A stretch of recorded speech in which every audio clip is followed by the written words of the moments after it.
Siaruresi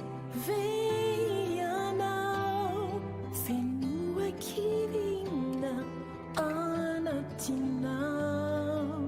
Rera kalukuni thusifanai Keni finunda kabe ai ai Nyolonja hecha efanandao Fangabang sisa huyanao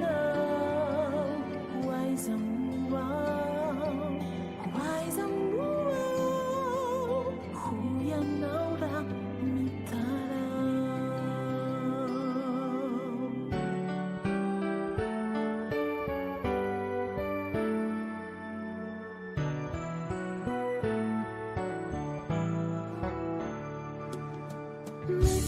Mifadimisi nyai nutuku Ni vava katau ni zemarino Sindamanau sinsinu nizai Fumangurangura kamino fahai Bisipamu dezionte hejana Malalani evichaye verana Aisianau awanda nicha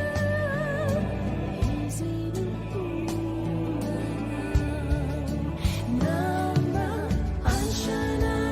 uji Nangai Safuni tsakuji Azamanai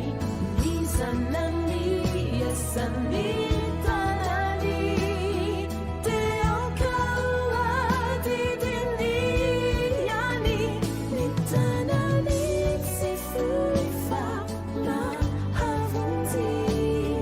Rami Vazianau Si uje sinsuni Izinuyadi Niyadinau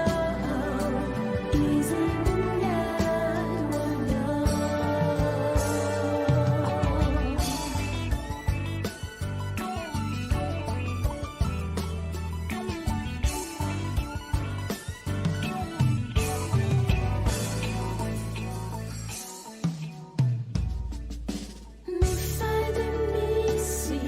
nyai nutuku Mi vava katau mi zemarinapu Simbamanau simunizai Fumangurangura kamino fahai Nisipamu dezionte landa Malalani evichaye verana Aisianau awanda nicha Izinubanau Nama anshana uji Nangai Safuni tsakuji Azamanai Nizanani Yasani Tanani Teokawa Didini Yani Nitanani Sifuifa La Havunti Rami Vazianau Si uje sinsuni Izinuyadi Niyadinau Izinuyadi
Faly miarahaba antsika ankizy rehetra indray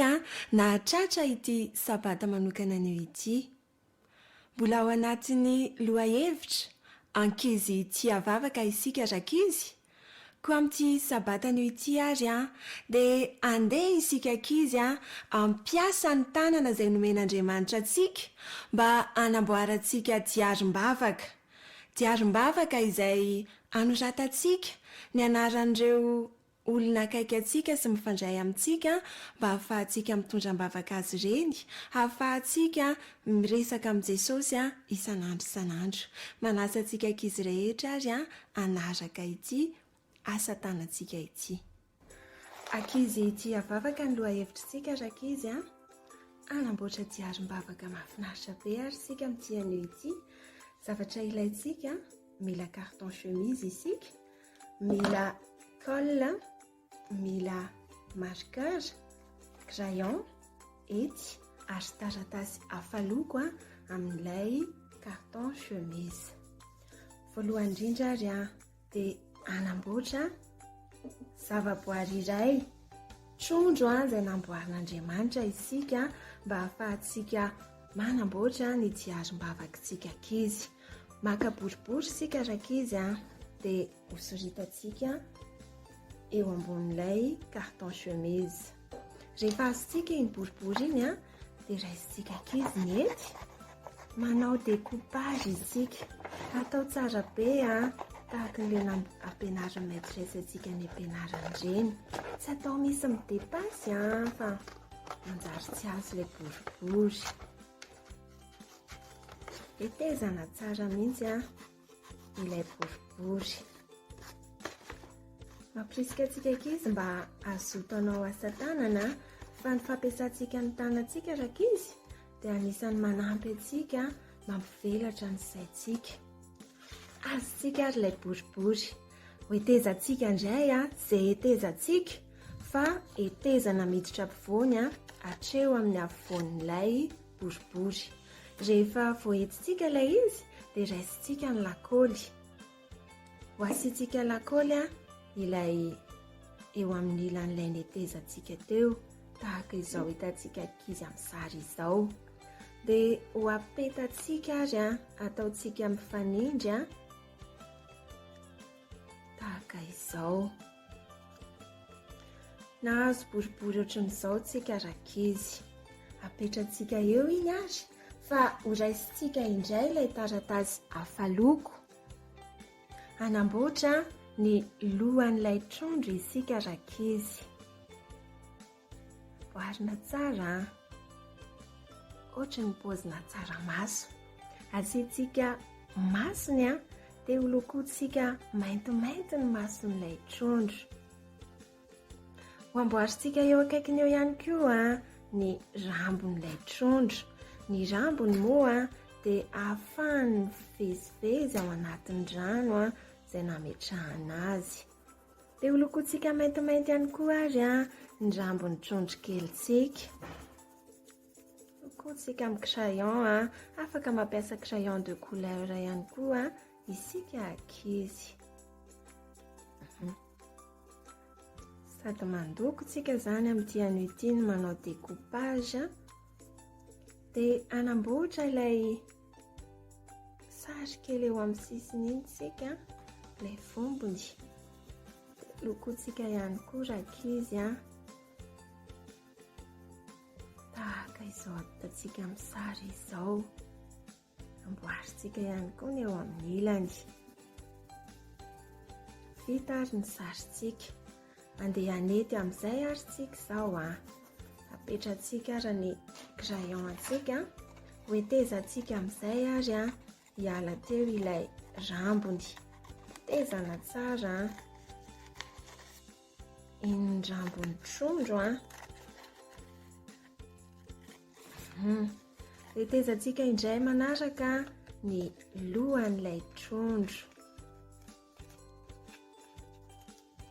Azontsika ihany koa iny rakizy ary ity ihany koa hetezantsika. Zay hetezana tsara, tsy atao misy misy mifandiso a azontsika ary izay ny zavatra ilayntsika ho apetatsika amin'ny trondro kelintsika. Rehefa azontsika ary izay a dia alaintsika ny voalohany a ny lohany, asiantsika lakaoly mba ahafahantsika mametaka azy a amin'ny faritra iray a eto amin'ilay vatan'ilay trondro kelintsika, tahaka izao hitantsika amin'ny sary izao. Dia alaintsika indray a ny rambokelin'ny trondro, asiantsika lakaoly hatrany dia ampitatsika, ataontsika mifanitsy tsara amin'ilay lohany a mba hampahitsy tsara ny trondro kelintsika, tahaka izao hitantsika amin'ny sary izao hatrany. Ny vombony a iny ary izy iny, hitantsika ihany koa ny ilany. Izay rakizy, vita ny trondro kelintsika. Nahazo trondro kely mahafinaritra kely isika, izay hazan-drano namboarin'Andriamanitra, maneho ny hatsaran'Andriamanitra ilay namorona azy. Isika ankizy kely ihany koa dia afaka maneho ny hatsaran'Andriamanitra hatrany amin'ny zavatra rehetra izay ataontsika, manao ny tsara mandrakariva isika, ary azo ataontsika ankizy ihany koa ny miara-miasa amin'Andriamanitra amin'ny alalan'ny fitondrantsika am-bavaka ireo namantsika na ny fianakaviantsika. Maka taratasy iray ary isika rakizy, maka carton chemise iray isika, 7 andro ny ao anatin'ny herinandro anankiray, dia ho apetatsika eo amin'ilay carton chemise ny trondro kelintsika. Manao trondro kely anaky 7 izany tsika, dia asiantsika faritra eo amin'iny trondro kelintsika iny, maneho hoe andro anankiray iny. Dia hosoritantsika eo akaikin'ilay trondro kely ny anaran'ny olona izay entintsika am-bavaka, ohatra hoe Zo. Nentintsika am-bavaka izy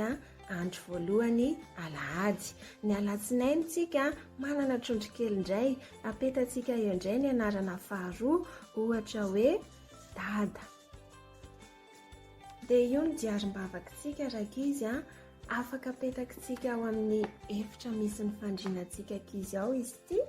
sady manaingo ny efitranontsika no mampatsiahantsika ihany koa ny amin'ny olona izay tokony entintsika am-bavaka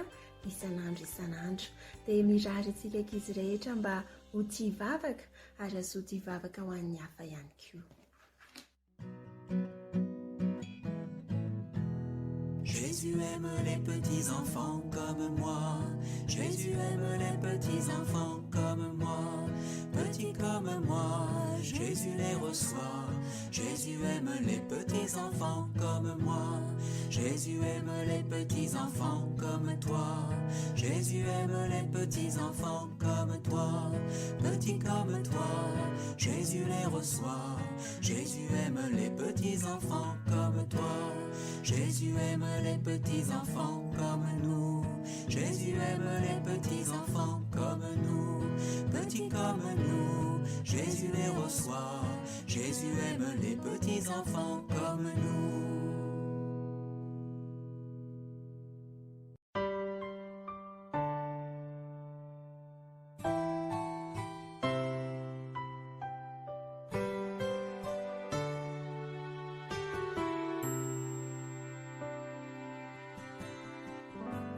Olombelonao mitafy no fosira, manao adiso tsy mbala fatra. Nino natao, nino nakasainy, ny ratsy foana no hita tsisy azo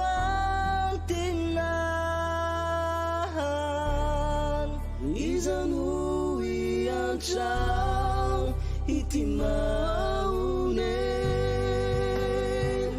eto ambavakao, raha mba azo atao ry namako, tsy tondro molotra no mety ampiova ay fandramanitsaray be fitiavana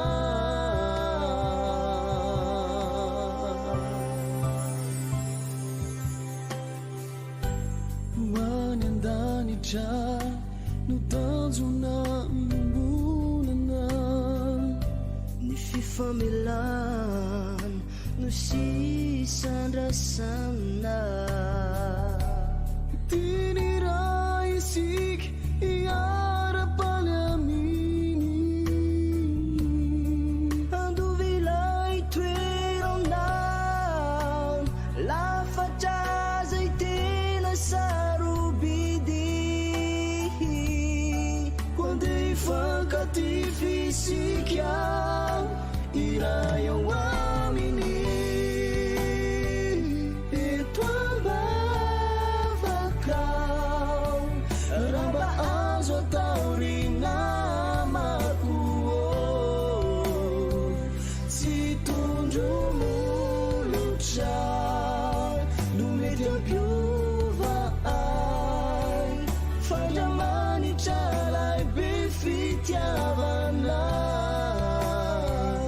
eto ambavakao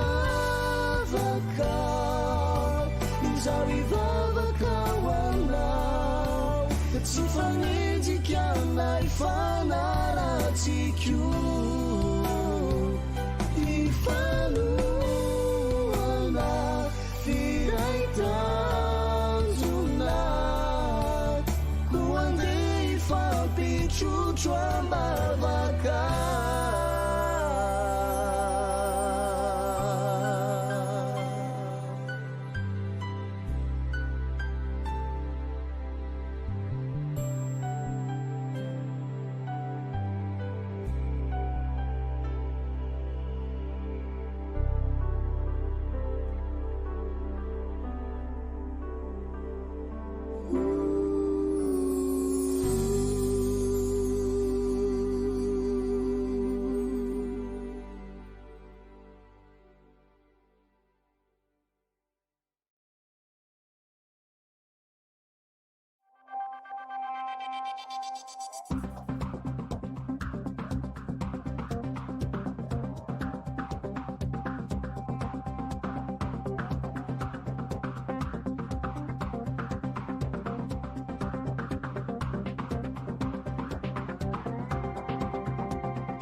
faly miarabantsika manaraka izao fandarana ara-pahasalamana izao.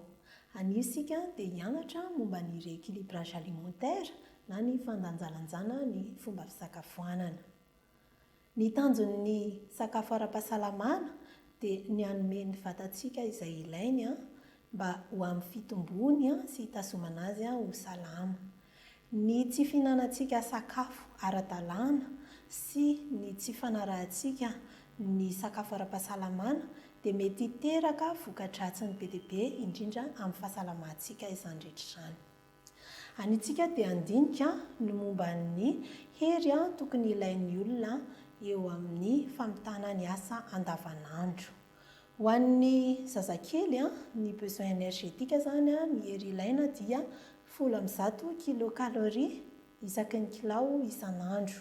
Ny ankizy dia tokony 250 hatramin'ny 550 kilocalorie isanandro. Ny olon-dehibe, ny lehilahy zany dia 220 hatramin'ny 430 kilocalorie isanandro. Ny vehivavy dia 450 hatramin'ny 420 kilocalorie isanandro. Ny vehivavy bevoka kosa dia mihoatra 400 kilocalorie isanandro amin'ny vehivavy normal, ary ny vehivavy mampinono dia 300 kilocalorie isanandro. Ny olon-dehibe kosa dia efa somary midina kely ny hery ilainy, izany hoe 200 kilocalorie isanandro. Ny sakafo ara-pahasalamana zany dia tsy natao ho régime hoe amin'ny fotoana voafetra, fa natao ho fomba fiaina mihitsy izy io ary tsy azo ajanona fatohizana mandrakizay. Araka ny jerentsika tamin'ny farany dia mila rano ihany koa ny vatantsika izay tokony ho 500 mililitra isaky ny 10 kilao isanandro, izany hoe tokony alany 2.5 litatra hatramin'ny 2 litatra isan'andro isika. Ny besoin en fer izany hoe mila fer ihany koa fatatsika dia 10 hatramin'ny 15 milligramma isan'andro. Ilaintsika sy ny vatatsika ihany koa zany ny vitamine D izay azotsika amin'ny alalan'ny masoandro. Apresiantsika mba hitanin'andro 15 minitra isan'andro na maraina alohany amin'ny 10 ora maraina na aorinany amin'ny 4 ora hariva zany no tokony mba hitanin'androtsika. Ny vitamine D moa zany dia manampy mba ahitiran'ny calcium ao anatin'ny vatatsika. Ny besoin en calcium kosa indray dia 800 milligramma par jour izany hoe mitovy amin'ny misotro ronono 750 millilitres isan'andro. Izay zany ny besoin en calcium tokony ilaitsika. Raha ohatra zany ny yaourt dia tokony yaourt maromaro ihany 10 pot. Nefany ny calcium dia tsy amin'ny ronono ihany ahitantsika anazy fa ahitantsika azy koa ny voamaina isan-karazany izay mbola hodiny antsika eo moa zany fa tsy natao hoe hohanina daholo koriny ny yaourt anankidimy. Ny rééquilibrage alimentaire zany dia mihinana sakafo mahasalama 3 isan'andro, izany hoe voatsinjara arakarak'izay zany ny sakafontsika. Ny sakafontsika zany raha raisintsika ny loviantsika dia mizara anankitelo mazava tsara. Ny atsasany dia ahitana zava-maniry izany hoe legioma maro karazana, maro loko ny tena tsara indrindra. Rehefa mahandro legioma isika satria ny legioma zany dia sorsana fibra ho amin'ny vatana, ohatra ny hoe kofafa manadio ny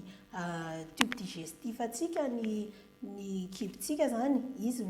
mamoaka ny loto isan-karazany. Dia iny fibra iny zany no tena ilaitsika, izay no mahatonga anazy tokony izy zany no hita betsaka amin'ny sakafo hohanitsika.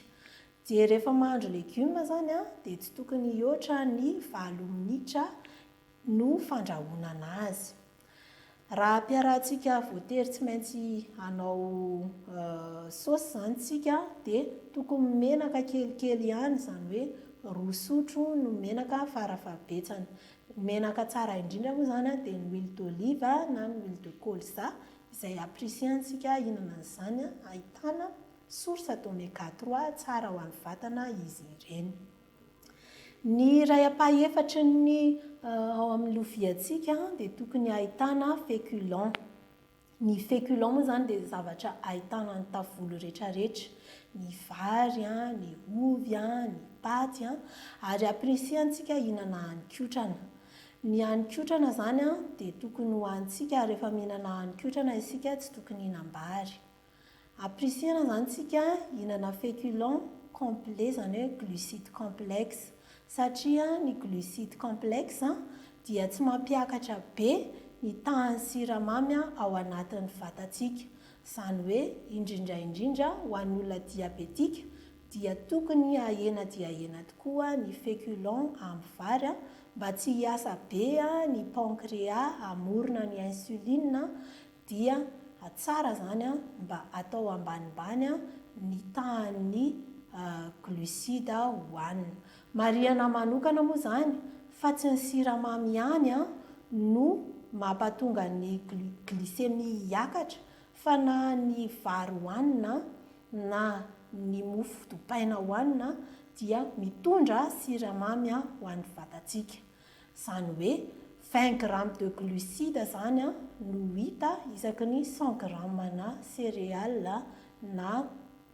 féculent hohanitsika. Izany hoe mitovy amin'ny mahandrapaka siramamy 2 sotro ny fihinanatsika mofo dopaina 100 grammes.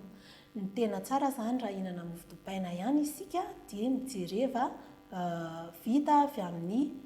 farine complète, izany hoe tsy raffiné zany, tsy voahodina zany ilay lafarina nanamboarana azy. Ary ny tena tsara moa zany dia isika mihitsy no mamboatra.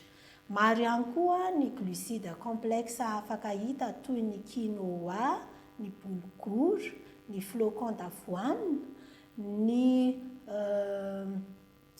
blé complet, couscous complet afaka ampiasaintsika fa tsy tokony ho voafetra amin'ny resaka vary. Raha ny qualité-mbary tsara moa zany dia ny vary gasy, manan-karena dia manan-karena tokoa isika, ary indrindra ihany koa ny riz basmati, zany hoe varin'ny zareo indiana zany ireny zany tsy mampiakatra mitaha siramamy ao anatin'ny vatana. Ny siramamy moa zany dia ilain'ny vatantsika fa tsy siramamy raffiné izay hohanintsika io fa tokony ampy antsika zany ny siramamy entin'ilay hanin-kotrana sy ny légume. Raha te hanampy ny siramamy zany isika dia tokony tsy hihoatra ny 6 sotro kely isan'andro, izay no faritan'ny OMS, Organisation Mondiale de la Santé, ny siramamy sucre surajouté tokony atao.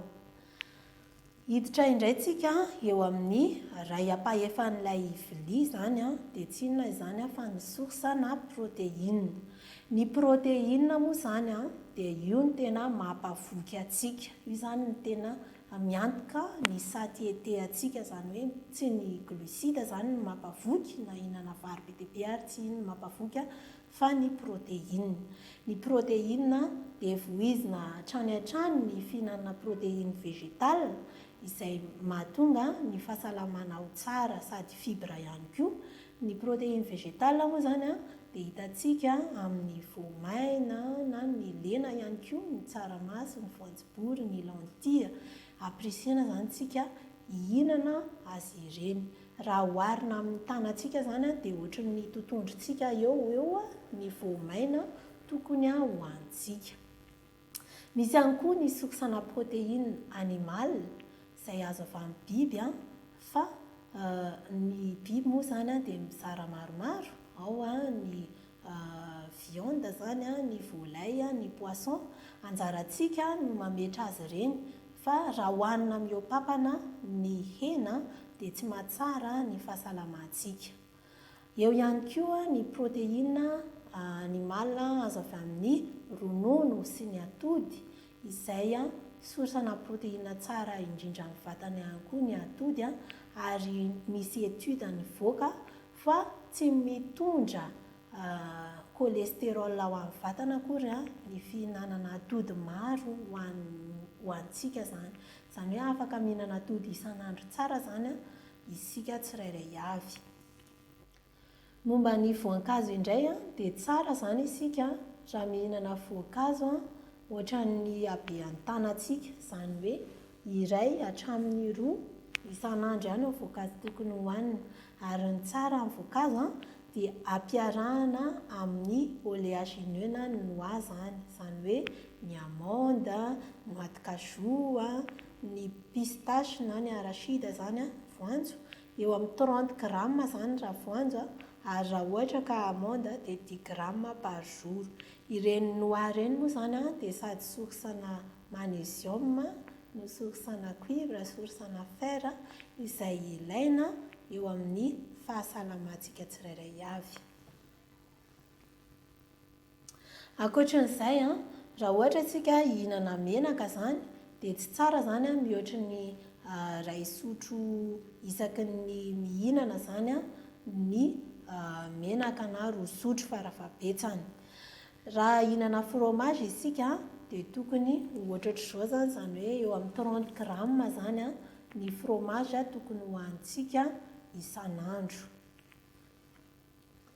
Ny momba ny sira indray dia tokony ho sira latsaky ny 9 grammes, zany hoe 3 apahefan'ny sotro kely zany no tokony ho tsinjaraintsika ny sira. Mba ho voalanjalanja tsara zany ny sakafontsika tsirairay avy dia ny tena tsara indrindra dia manomana sakafo ara-dalàna ny isam-pianakaviana ary manaja tsara ny sakafo ara-pahasalamana voalanjalanja tsara fa tsy mihinana sakafo maimaika. Dia mirary soanao sy ny fianakavianao mba azy tsara ny fahasalamana ary mba hitombo eo amin'izany fahasalamana izany.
betsaka mandrakizay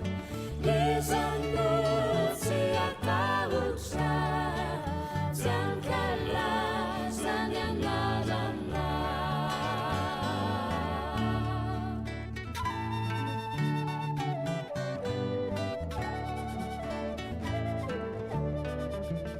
umeuvuninaitra zainanao nilanitra mendrika yankufana iziri olombelona nisabatano marika fizinu pamuruna zamatsapa faziana inuna nuandrasana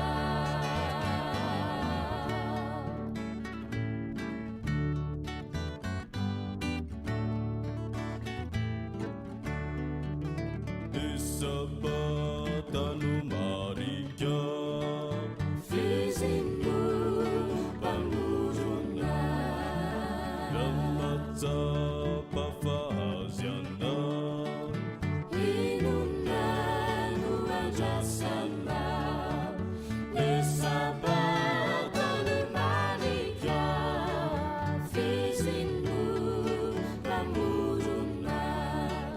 zamatsapa faziana inuna nuandrasana inuna nuandrasana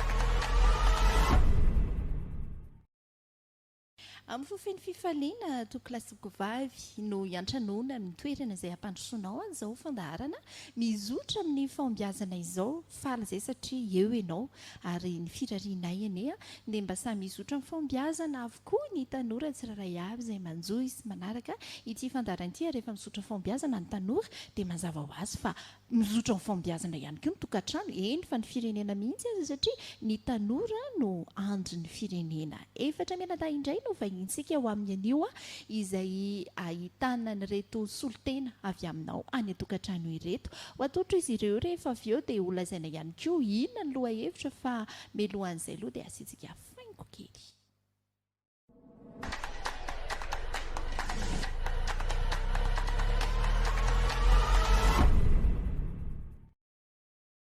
Tafaverina indray atao anatin'ny fanolorana isika arak'izao tazanao zao dia misy an'ireto tanora mirizariza mafatifaty ireto miaraka aminay ho amin'ny anio avy hatrany dia omentsika azy ireo ny fitenenana notahina dia notahina mba misolo tena anareo efatra mianadahy manolotra ny tenanareo. Ie misaotra be da be anareo nanasanay efatra menadandro any ary fifaliana be ho anay no hifampizara ny hevitray mahakasika ny famelan-keloka ny tenako notahina no anarako dia toa ilako eto misy any Tsiora dia Tsepitako Koety misy any Miora dia Rebeka dia izay zany izay no hiaraka hifandinika amintsika mahakasika ny atao hoe famelan-keloka. Dia fifaliana hifampizarana no irahana amin'izy efatra mianadahy eto amin'ny androany hiresaka an'izay hoe ny tanora ve manao ahoana tokony hamela heloka mora mamela heloka hitodika kely atao amin'ny Miora avy hatrany ilaina ve ny famelan-keloka? Tena ilaina ny famelan-keloka satria eo anivon'ny ara-panahy ilaina ilay izy. Eo anivon'ny ara-nofo koa nefa dia ilaina eo amin'ny resaka toe-po sy toe-tsaina. Eo amin'ilay resaka ara-panahy aloha izany satria ianao aloha voalohany indrindrany mifandray amin'Andriamanitra dia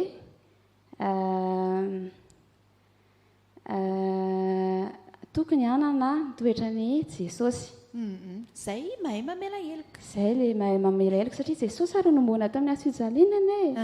no niotantsika. Dia isika indray ve tsy hamela heloka karaha tika ataoko hoe tsy matsiaro hoe meloka ilay olona anankiray nandratra ny Miora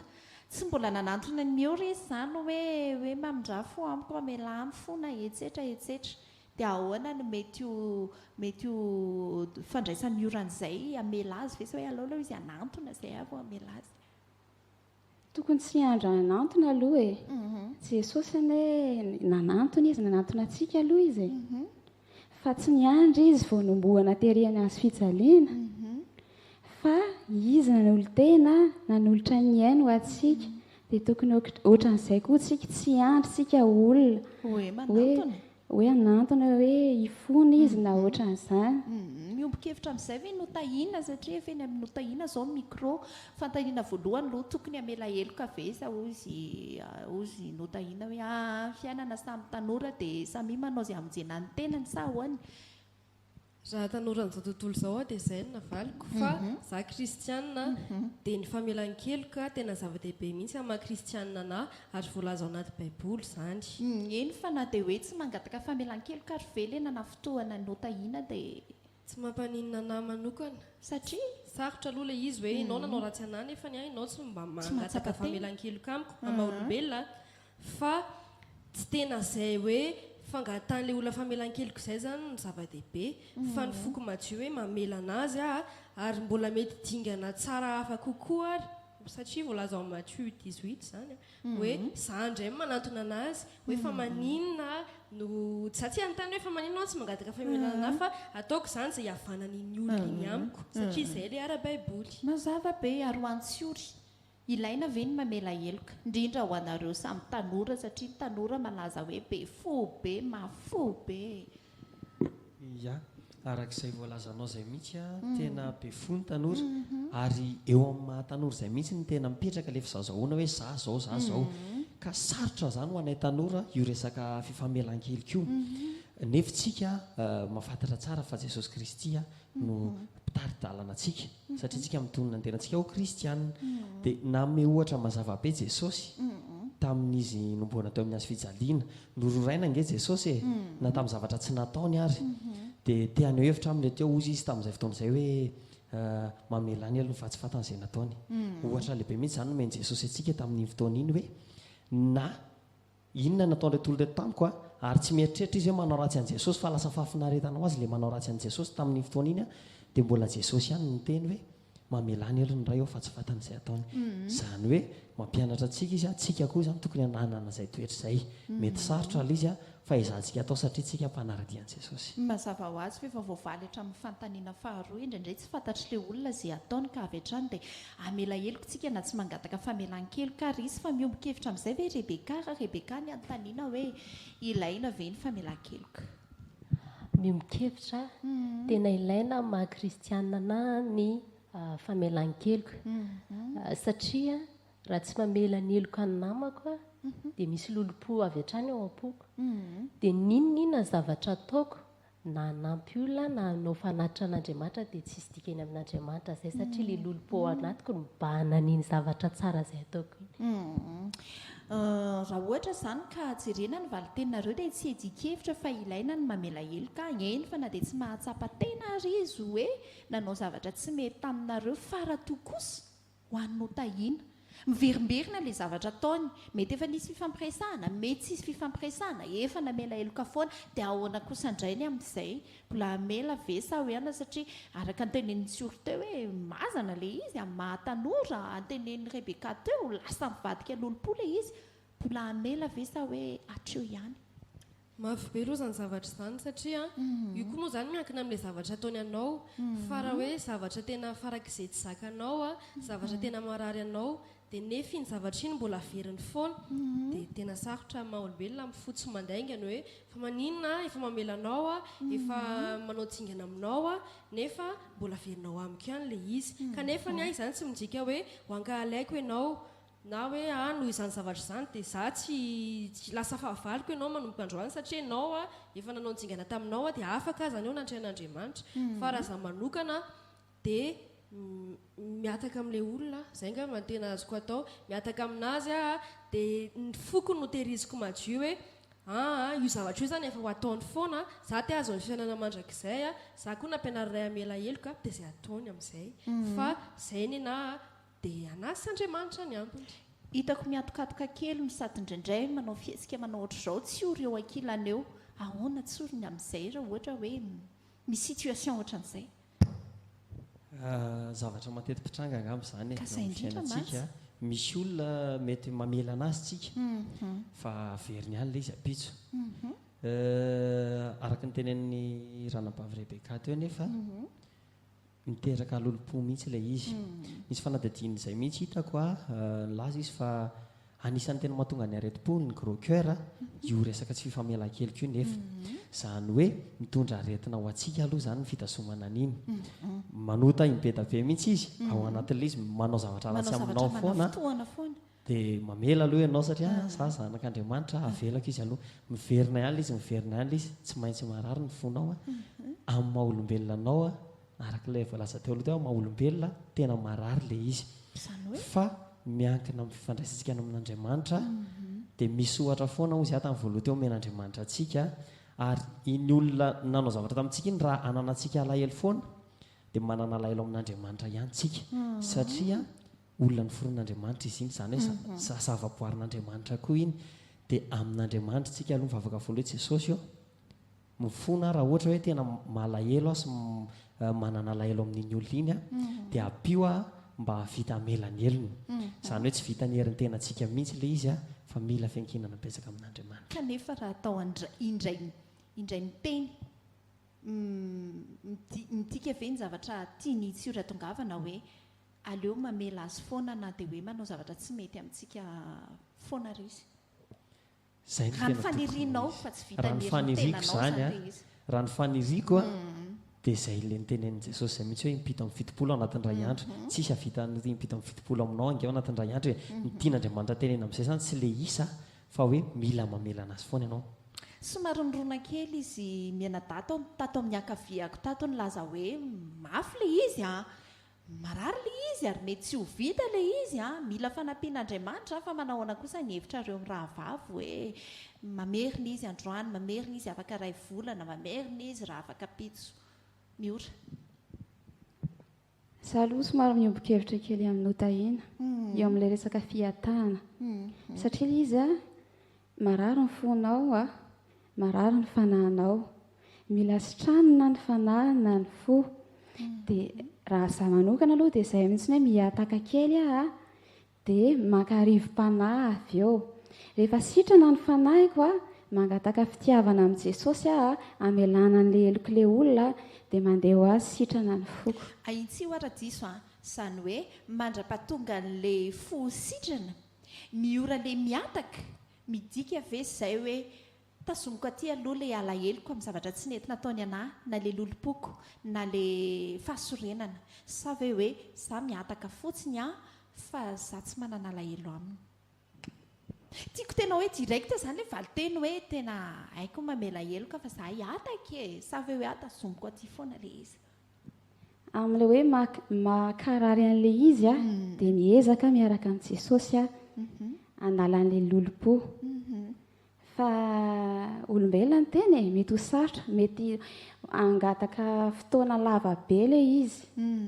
dia tena miankina amin'ny fotoana sy miankina fifandraisana ety miaraka amin'ny Jesosy angambany ny fanasitranana anao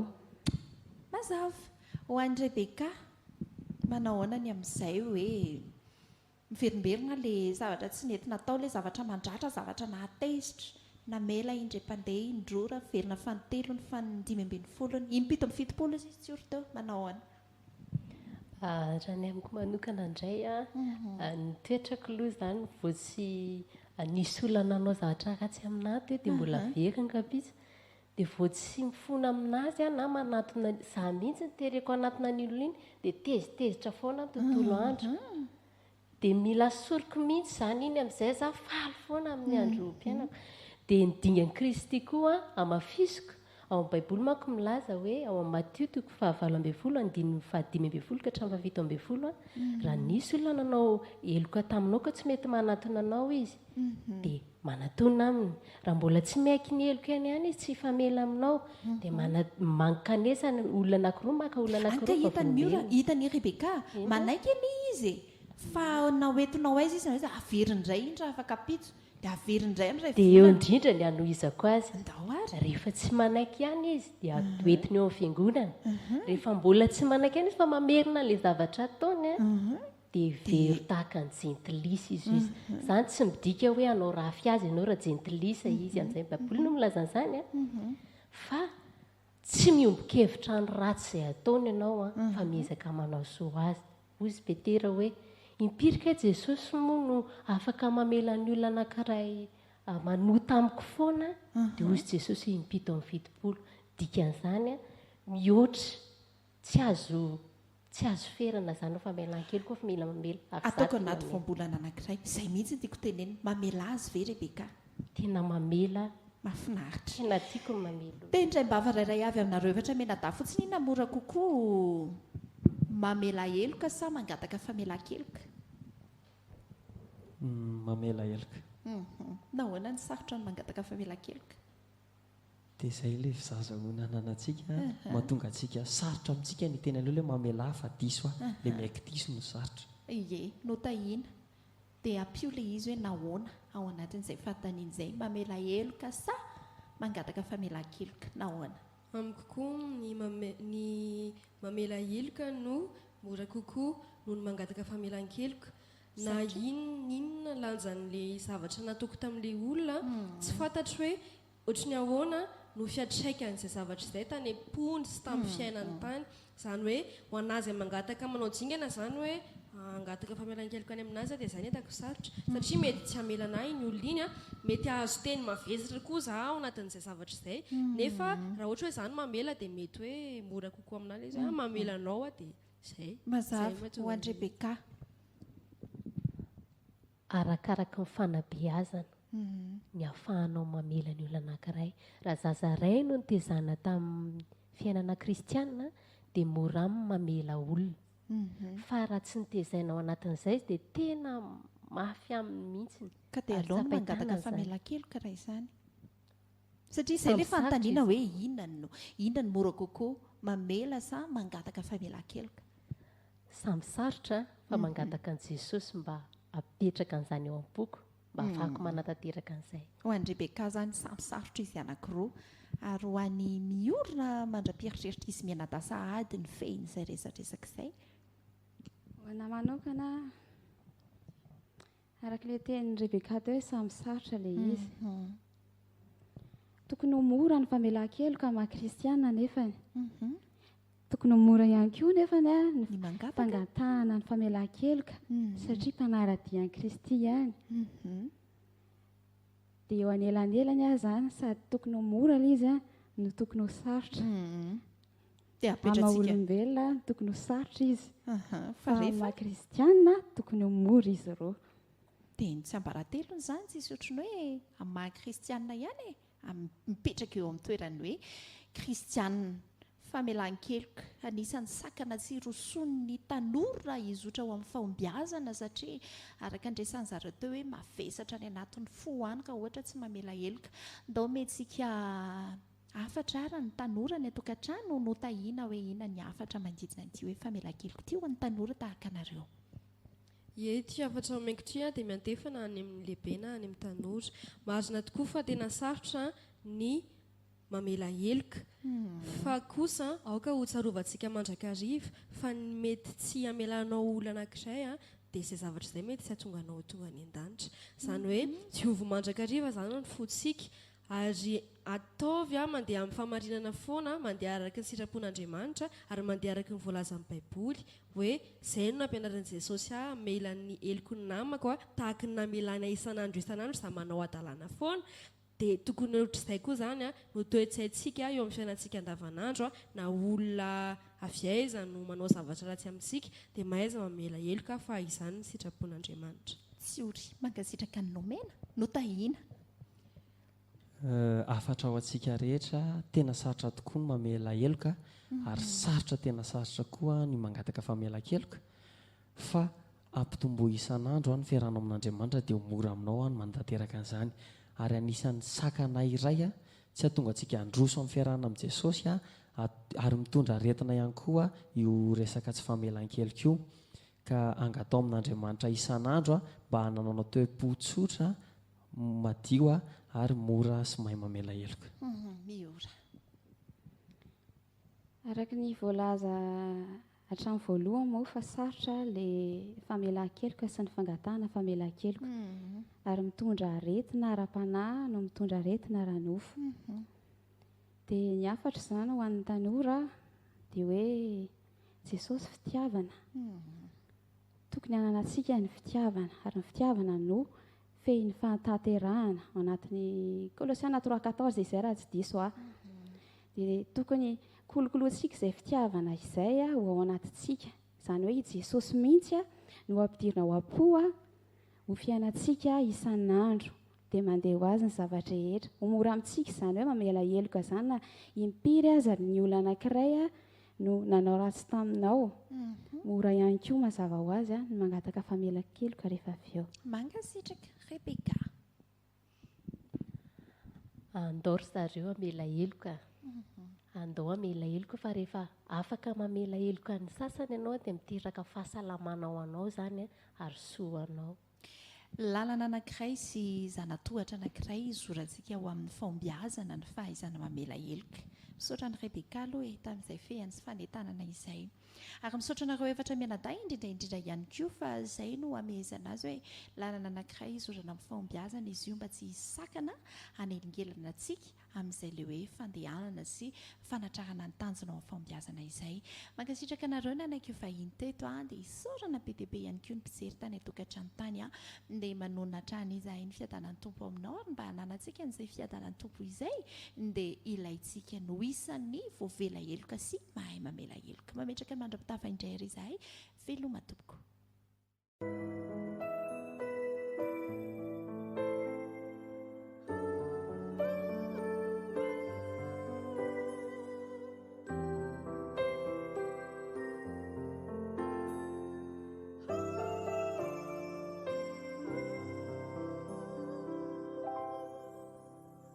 Mamela nyeluniao, mamela nyeluniao, sitrano ni ratrapuku ni nuna natauni nafanai ni nana kutina. Mamela nyeluniao, mamela nyeluniao, fasaru socio ni famuzena uai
fifaliana ho an'ny antoko-pihira la voix de l'archange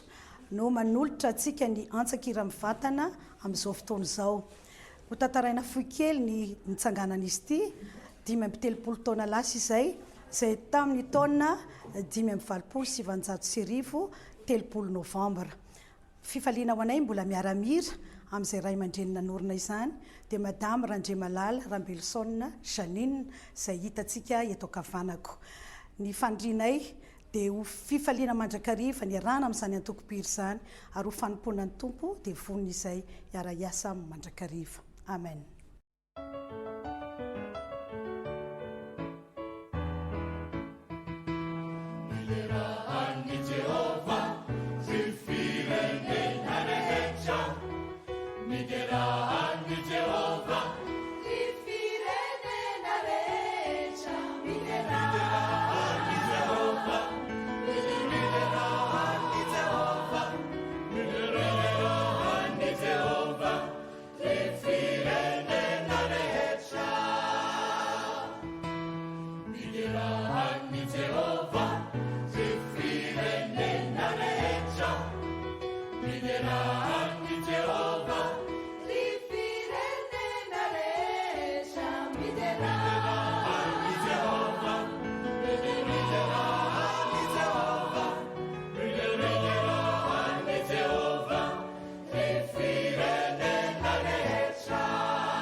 farraio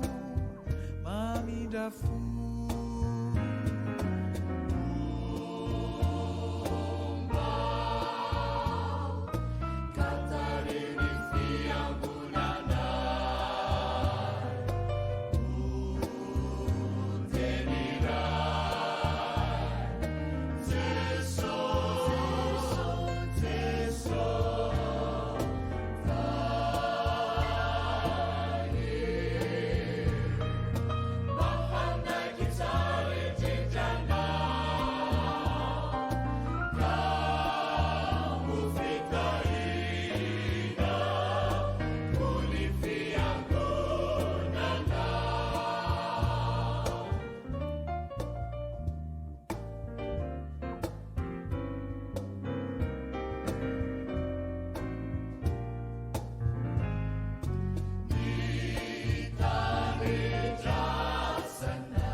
Faraio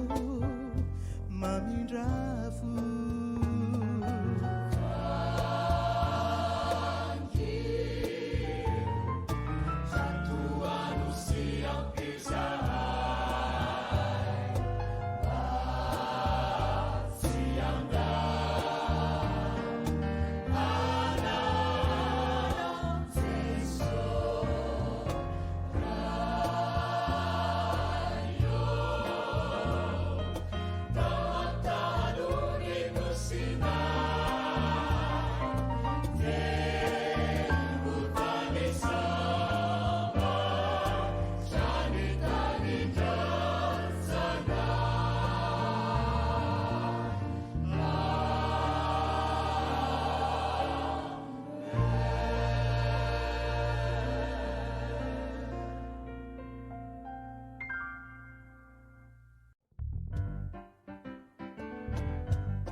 manasao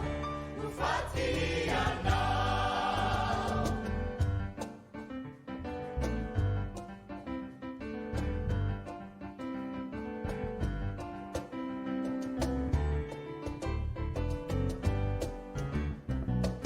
Izao rehetra izao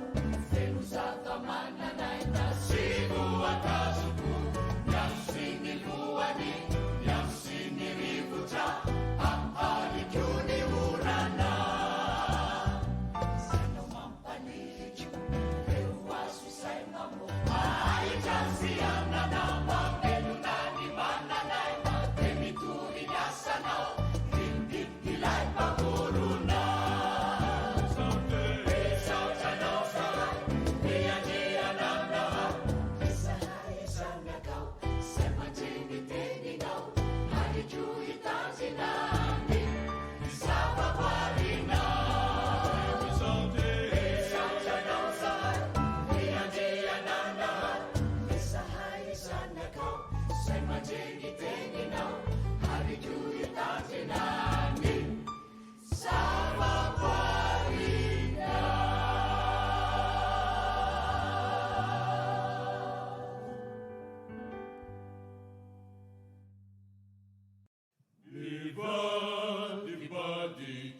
Mivadibadika ny fiainatsika ny olombelona tarana kiadambo tonga de lasana ka misolosolo samy vahiny naosana salama. Mivadibadika ny fiainatsika ny olombelona tarana kiadambo tonga de lasana ka misolosolo samy vahiny naosana salama.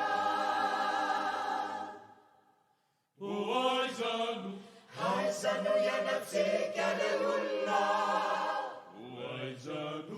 aizano ahitana mpampiona fa Jeso mpamonjy ny asy mamelona mampifalifaly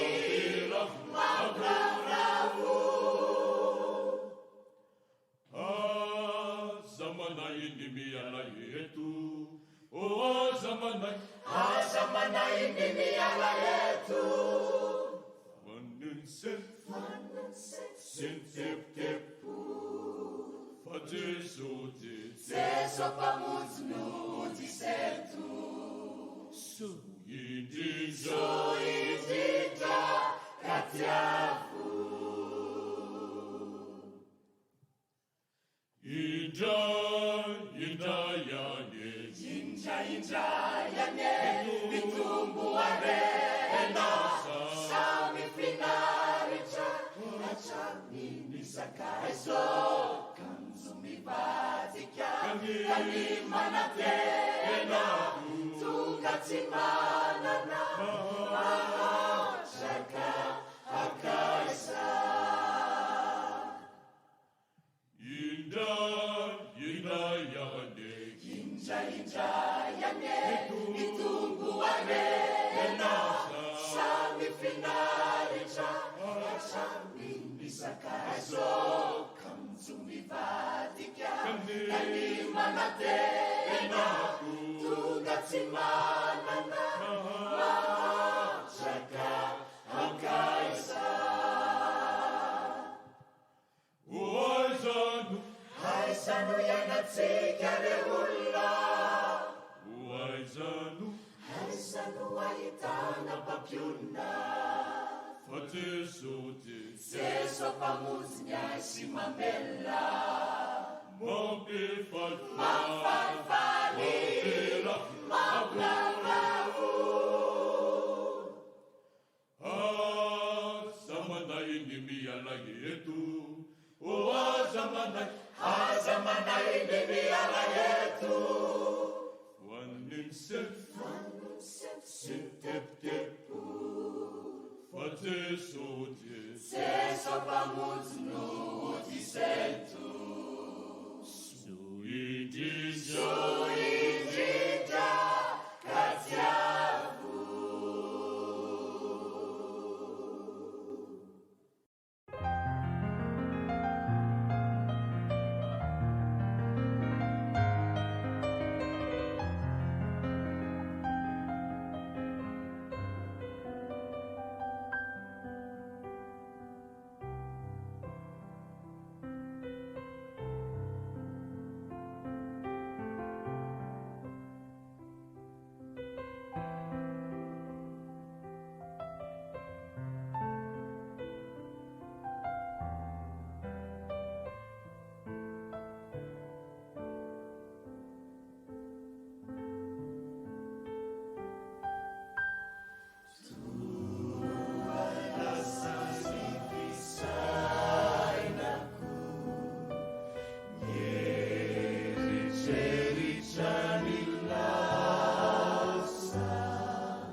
Sanakatina wanachanana turuna ni meti halala ni mana fizan wadidi niraya majenyo ititu nitini ungeni ungeni diana tumeni simaiti lalana Simaiti ekena Izanakatina wanachanana turuna ni meti halala ni mana fizan wadidi niraya majenyo ititu nitini ungeni ungeni diana tumeni Simaiti lalana Izizi lazani Simaiti ekena Nifazambara na munijija Nimena kinyana Sanfamija Nifazambara na munijija Nimena kinyana Nusana famija Nifazambara na munijija Nimena kinyana Sana famija Nifazambara na munijija Nimena kinyana Nusana famija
voninahitra lehibe no mentsika an'Andriamanitra ary misaotra azy ihany koa isika nafa atsika nanaraka antsakany sy andavany ny antsakira mivantana izay natolotry ny la voix de l'archange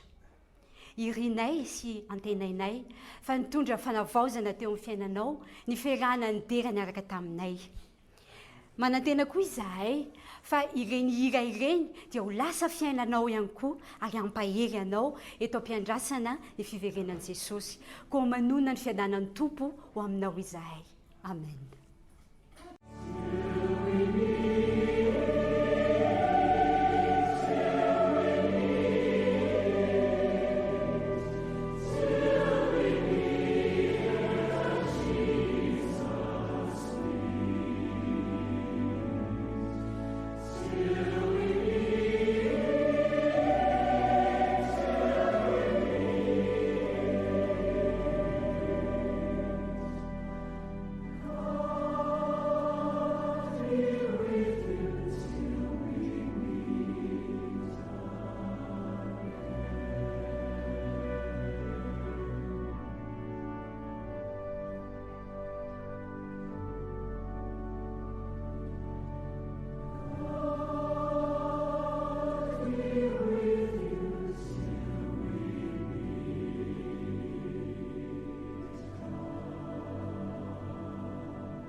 Mbifalena no iarabananao izay manaraka izao fandarana izao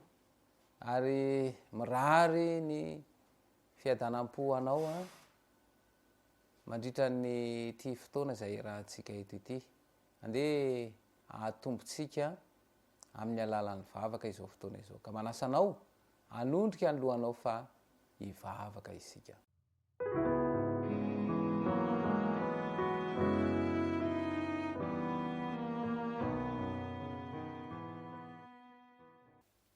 Ny dera sy ny laza ny voninahitra dia atolotra ho anao ry raina ny lanitra sy ny tany tompotompo mpanjaka ny mpanjaka amin'ny fanjavatra rehetra ny tsy fahafezana amin'ny saina ka mahatonga ny hotenetrena ka tanana fona aminao zany ankehitriny misaotra anao satria mbola afaka maloha izao fandarana izao izahay fezy ny fisainay mba hifantoka ary ny fahazavan-tsaina avy amin'ny fananomasina ampafantatra anay ny sitraponao ary tario izay anaiky izany ka hitondra fiainam-baovaonay izany tononona sy angatahana amin'ny anaranao Jesosy Kristy mivavaka amen.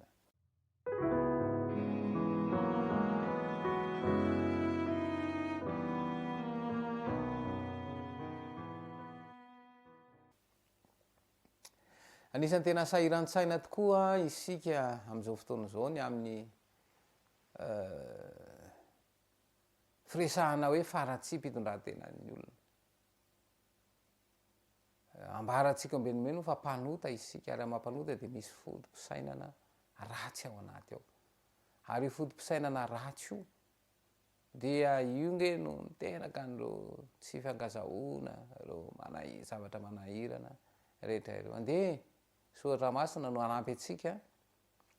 amaly ary mahatonga atsika afaka atakatra ny toe-javatra misy eo amin'ny fomba fifandraisan'ny olona amin'izao vanim-potoana misy atsika izao. Andeha ora isika raha ny ao amin'ny Timoty faharoa, Timoty faharoa ny toko fahatelo dia vakitsika manomboka amin'ny andininy voalohany. Timoty faharoa ny toko fahatelo vakina manomboka amin'ny andininy voalohany dia izao ny lohateny eo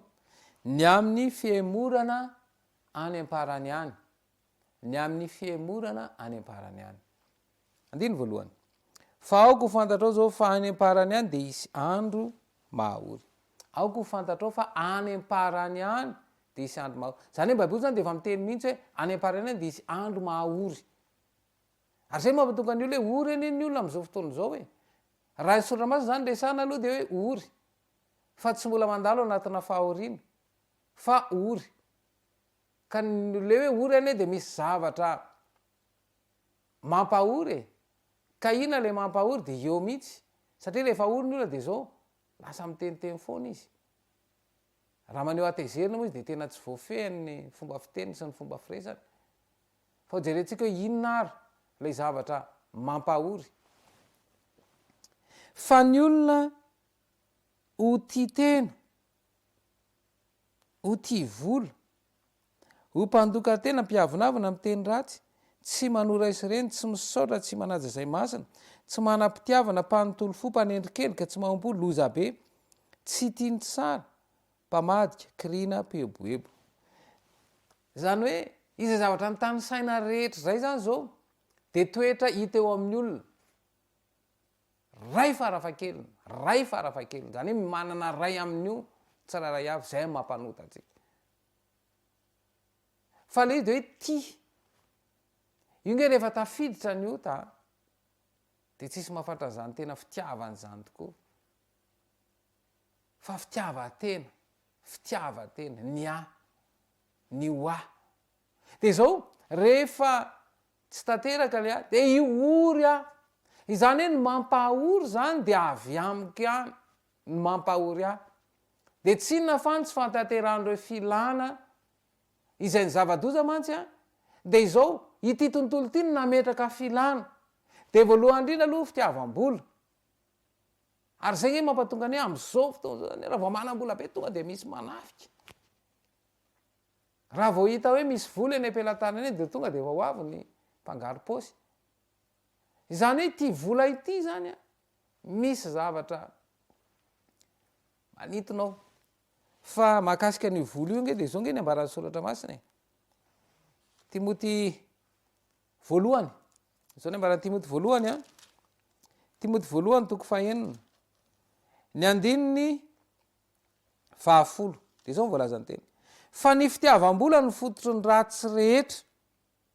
koa ny sasany izay fatra-pitady izany de efa voavily ny ala tamin'ny finoana ka nanirona ny tenany tamin'ny alaelobe eto zany de hoe lay fitiavam-bola izy io moa zany fitiavana no iresahana azy zay mivombolana malagasy fa raha amin'ny teny vahiny izy io a de tena mazava tsara ny ilazany azy fa le fitiavana eto satria araky resatsika hoe fitiavatena ny oa zay le ratsy be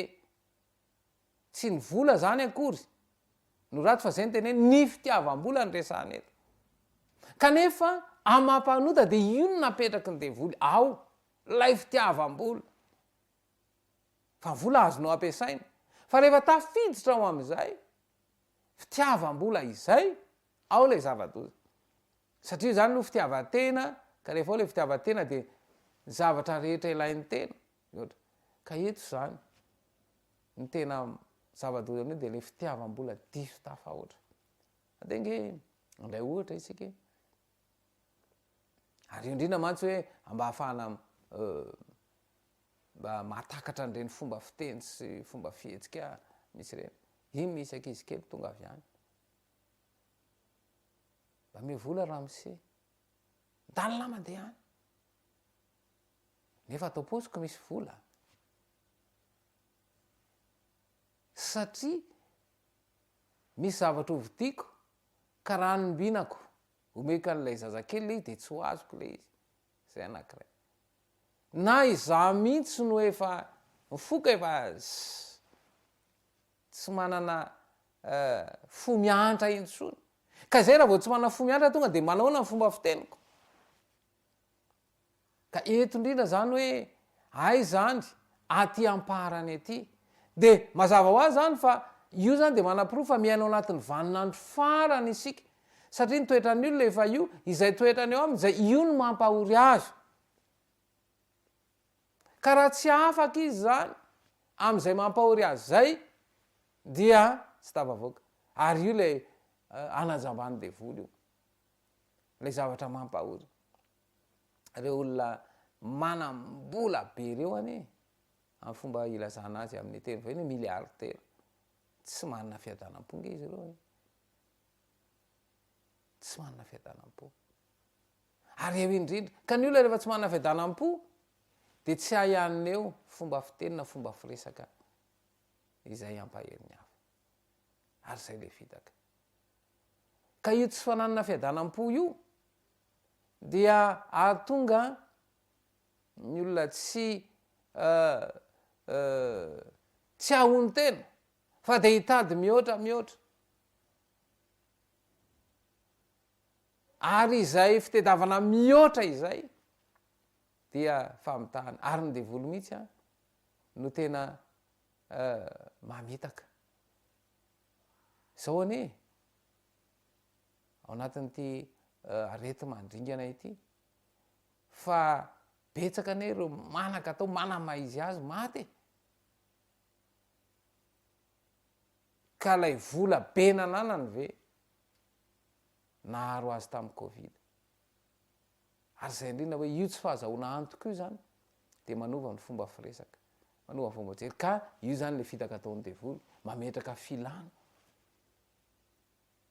de tsy filana ara-bojanahary fa filana amin'ny filana eto am'izao tontolo a misy atsika izao fa inona moa zany zao no tena mba tediavin'ny olona eto amin'ity tontolo misy atsika ity inona ny tena mba tediaviny ary mahatonga azy ho sahirana eo anatrehan'ny toejavatra misy atsika de zao ny ao amin'ny jaona voalohany jaona voalohany a toko faharoa andininy ny fahinina ambin'ny folo jaona voalohany toko alo andininy fahinina folo fa ny zavatra rehetra am'izao tontolo zao de ny filany nofo sy ny filany maso ary ny rehaka mony zao fiainana zao de tsy avy amin'ny ray fa avy am'izao a tontolo a izao de ny melohan'io de amin'ny andiny fa de men'ny folo aza ty zao tontolo zao na zay zavatra eto am'izao tontolo zao raha misy olona ty zao tontolo zao dia tsy ao anatiny a ny fitiavana ny ray ary zay indrindra nosoloana lay tena fitiavana any Kristy zany nosoloana fitiavana nyty zao tontolo zao ty ary zay le zava-doza zay le zava-doza tsy lay vola akory no mampidoza fa lay fitiavana diso tafahoatra an'lay vola lasa miankina amin'ny vola raiky nambalako teo hoe mpanankarena miankina amin'ny vola nefa maty de natao izy le vola zava-doza am'ireny ange de edina lova miedina ny lova rehefa maty lay olona ary eo indrindra hoe lay famitahana izany ameny mpanjaka an'izao famezinany zao de tsy hitady an'lay fikatsana n'lay fanjakan'andriamanitra tsy lay fikatsana n'lay firaisana amin'i Kristy iza ao ihany no ahatonga anao any na fiadanana afangaron'ny olona mantsy ny fiadanana sy ny fahasambarana ny fiadanana de Kristy rery ihany no afaka mamy an'izay mbola alalintsika zay fa ny fahasambarana koa zavatra mielona mandalo matateraka n'lay filana fotsiny de mahatsiaro sambatra vetivety eo fa tsy maharitry ny akory ary zay mahatonga ny olona be fanahiny mananjo zavatra hoe manahy le satsika tany ampiadoana manany zavatra hoanina manany zavatra hotafiny manany hoavy tsy azo antoka ny hoavy ary zay tsy fahazahoana antoka izay de mametraka toe-tsaina zao de eo misy fiatraikany a amin'ny fomba firesaka zay mantsiny hoe rehefa tsy raha vo mpivadiny tsy mifampatoky a de tsy mety fifandraisany tsy mety fifampiresana tsy maintsy mifampikitakita na maneho namy miteny hoe fitiavana ary de tsy mahay mifampiteny fitiavana de tsy maintsy amina fomba fiteny a izay tsy mifanaja intsony ary eo indrindra hoe zay le hoe amampanota ary le hoe amampanota dia lasa tsy manana fahatonitsaina intsony kanefa de ao amin'ny Kristy rery ihany no azahoana zany toetsika lay teny a ao amin'ny Timoty faharoa teo Timoty faharoa toko fahatelo any amin'ny ny fahaefatra tapany manaraka zany tia ny fahafinareta mihoatra noho ny fitiavana an'Andriamanitra ary zay indrindra lay fitediavam-pahafinareta zany napetraka ty tontolo ty ao anaty de lasa io ny tediavana sy katsahana kanefa iza nahazo fiadanana tao anatin'ny fahazahoana zavatra mety ty tontolo teny ary reny rehetrarehetra reny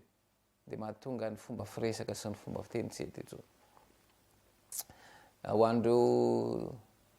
mpivady izay tsy mifankaty famerenana zany eny tsy voaverina vetivety raha ohatra ka miverina milamina ny fomba fiteny sy ny fomba io tsy vita vetivety zavatra rehefa simba de tsy maintsy mila fotoana ihany koa merenana zany amin'ny laony fa de zao Kristy rery ihany no afaka novany fo izy rery ihany no afaka hanampy eo amin'ny fiatrehana an'ireo toe-javatra maro samihafa satria ny toetra dia asan'ny fanahy fanovanany toetra tsisy sasandraikitr'olombelona io tsy sasan'olombelona io fa fiasan'ny fanahy tanteraka ary zay fanahy izay miasa ao anaty izay dia ny asan'io fanahy voalohany indrindra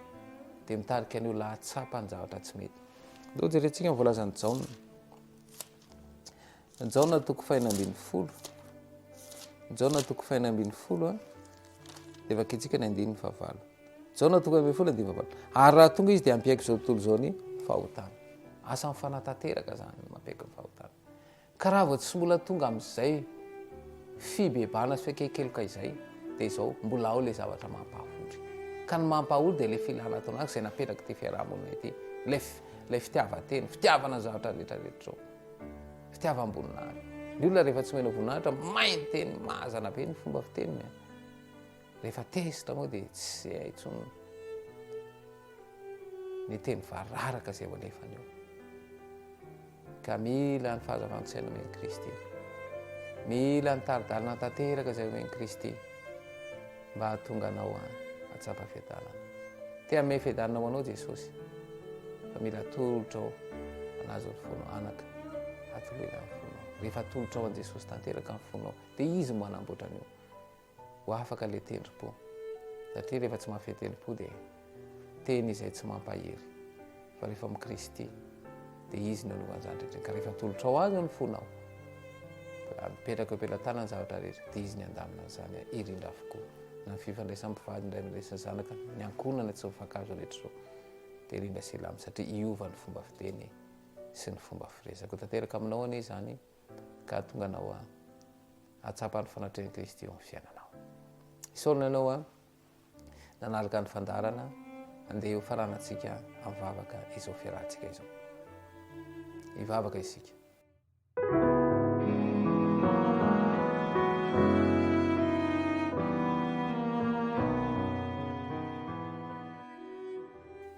Jesosy malalo mahampanota dia tena tsy mahafehy tena tsy mahafehy ny fomba fiteny ary misy akony any amanodinina eo ampivady eo amin'ny zanaka eo fianakaviana Jesosy malalo ampio mba hafehy an'izany hoe ka aoka hotohinao ny fo mba tonga amin'ny tena fibebahana maro hotoritory sy angorakoraka ka afaka hiaiky ny fahotana mba hananana le fo vaovao izay tianao iainana ka ho vahaolana eo amin'ny olam-pifandraisana amin'izao fotoana izao ireo izay reraka-po kivy dia ampahery izy ireo aleo ka tsapa ny fanatrehanao eo amin'ny fiainan'izy ireo amin'ny anaranao Jesosy Kristy no vavaka amen.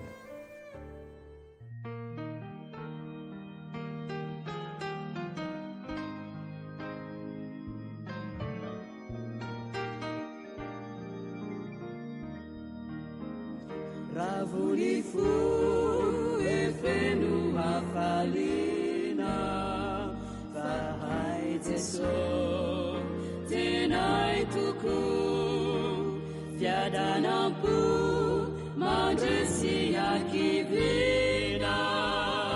Luatuluni sai panumpuni Vete sure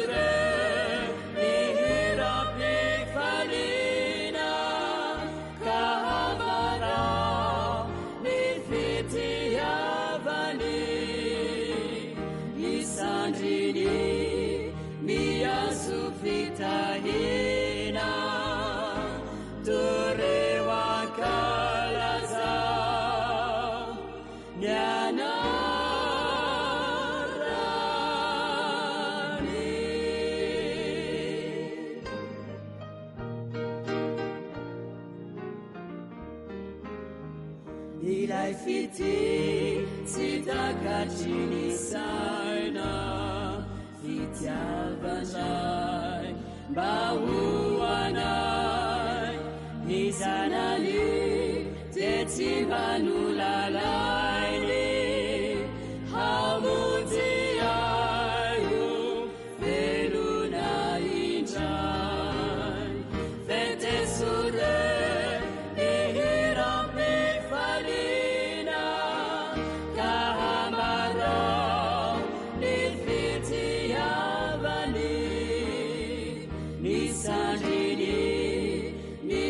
suflitaina turewakalaza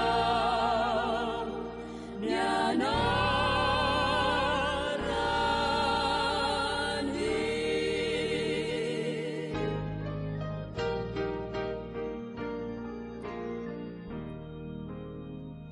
panjakati